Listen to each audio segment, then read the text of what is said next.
The two projects in Australia, which were highly technical projects, we experienced some difficulties there. And in these numbers to December, it basically cut the operating margin in half. So that was a big factor in these numbers. And overall, I think the order books in Australia were strong. In South Africa, still some strong growth, but some worrying signals. And I think you're hearing that across the sector.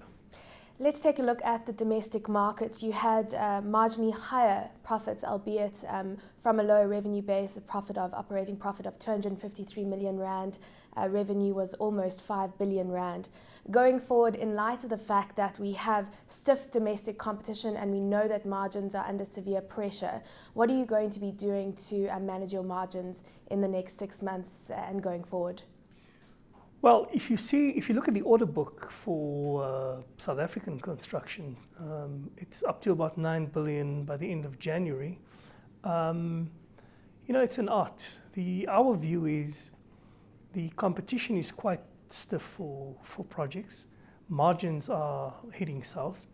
And for us, we want to find a pricing methodology where we take on new work, but not too many new projects at lower margins, because when the markets turn, you want to have capacity to take on work at higher margins in a different market. So it's very much an art, and that's the way we approach our tendering. Is this a new approach from you? Well, I think as the market has shifted, it's demanded a newer and more dynamic approach to tender pricing. So what type of projects are you going to be concentrating on in the domestic market?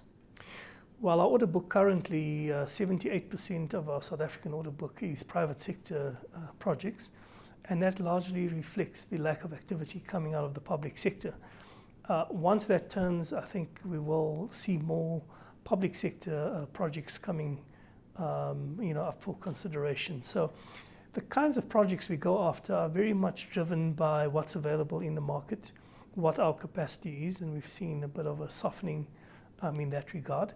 But then also in these times, players generally would look outside of South Africa to neighboring countries like Mozambique and elsewhere. Government has announced, we talked about the public sector, government announcing its 808 billion rand medium-term infrastructure project. When do you expect the tender process to start for these projects? And do you have an idea of where Aveng will be able to get kind of a lion's share of this money? Well, we estimate that of that 808 billion, about 25% would be in the civil construction space, and that's where we would obviously be looking for opportunities. I think the timing is very much in the hands of government. Our view is that for the next 12 to 18 months, we'll continue to see this lull in the South African infrastructure market. Looking at the mining sector now, Aveng Moolman's catering to that side of the market, the order book was down by 7% to around 6.5 billion rand. What is your outlook for the mining sector and mining projects in Africa? Yeah, we see even with underground mining, Granica LTA, they were one of two divisions that posted growth. Moolman's is a tried and tested name in contract mining. We mine in remote places for clients. And we're certainly well known. We've just won work, thus re-entry in Tanzania in the last 6 months. So as the commodity price cycle is where it is and there's a demand, Moolman's will be very well positioned for that. Taking a look at your 2-year order book for Aveng, standing at 32 billion rand, and now we saw Murray's having that impairment loss, which swung them to a half-year loss. Given the uncertainty in the global economy, can you say with confidence that you won't have a similar surprise knock to the company in the next 6 months or going forward? You know, our revenue recognition and our accounting is quite conservative.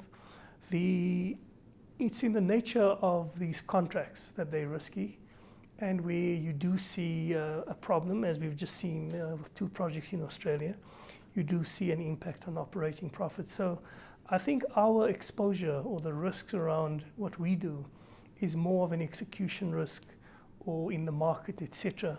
But certainly in terms of the way we account for the businesses that we do, we do not foresee that kind of scenario. Now, the Competition Commission announced at the beginning of February that they were looking into anti-competitive practices in the construction sector. You've been very open in terms of complying with them. Can you give us an idea of how far along these investigations are? The Competition Commission have announced a early settlement process, which is the 15th of April. They've also said that they are investigating 65 projects worth 29 billion rand. And they've also said that key players including Aveng, have applied for immunity. We've certainly confirmed that. We have put markers in respect of certain activities. Our view is that this issue has to be dealt with transparently and has to be concluded as quickly as possible. We are in a very difficult market. Regulatory uncertainty obviously isn't good.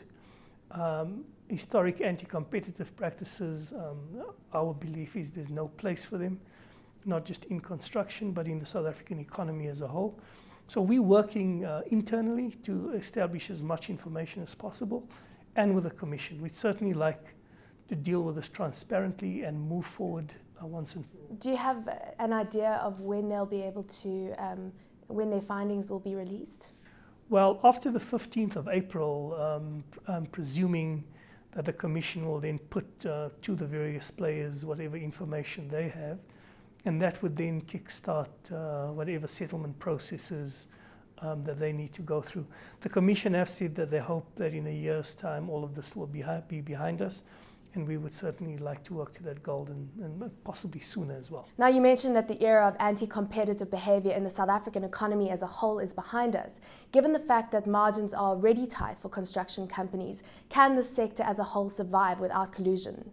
I think that the construction sector in various jurisdictions across the world have been probed for anti-competitive behaviour. Those have been dealt with, and they continue to grow and thrive. I think it would be a very sad thing if the only way any industry can survive is through collusion. Our industry is world-class. I think our World Cup offerings have shown that.